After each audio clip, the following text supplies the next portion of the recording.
this is the farthest thing from like just a movie about a guy with a puppet, you know? I think there's a lot of, I mean, this idea of repression and inability to deal with what you're afraid of, inability to deal with your fear, face your fear, and anxiety and pain. It's a very complex psychological relationship that Kyle is looking at. And it's told in a very humorous and fascinating and funny way because it's a Cockney beaver. You know, in a sort of general middle-class East Coast existence, you have this Cockney beaver that's suddenly alter ego to this man. So, like I said, I think that there's a great balance and view on this sort of tragicomic series of events.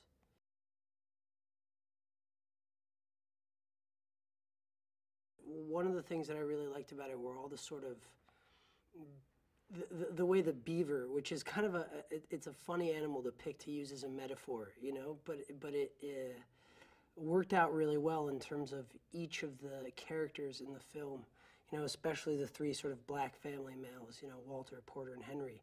The way each of them, in a way, had these beaver-like qualities of, you know, damming up certain parts of themselves or recreating, you know, recreating bits of themselves and repressing bits of themselves. So I picked up on all that, and it was interesting, and I thought it had a lot of depth, and I just thought it was very funny as well.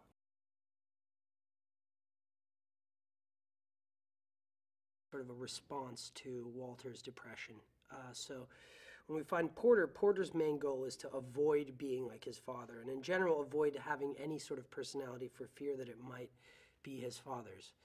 And so in a way, he is going through that, concurrently going through that same process of trying to shut himself down as much as possible and avoid having any sort of voice, even though it's that fascinating thing of trying not to have a voice and yet you end up having one anyway. You know, it's that voice of, like, I guess, anguish that comes out of trying so hard, you know? And so when we meet him, he's basically writing other people's essays for them, making money, save up for a trip that is supposed to be this escape.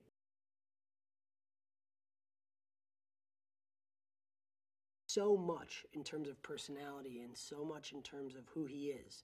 And it all comes from a place of not wanting anything to come out and sort of retain this blank slate, you know, and that to me,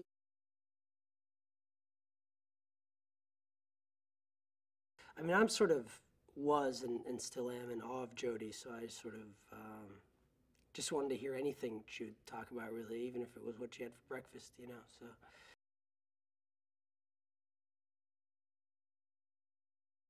Porter and express these qualities that Walter has and these sort of beaver-esque qualities within this character. And, you know, she's just such an incredible person to sort of behold and speak to. So it was really enlightening, I think, to speak to her about it.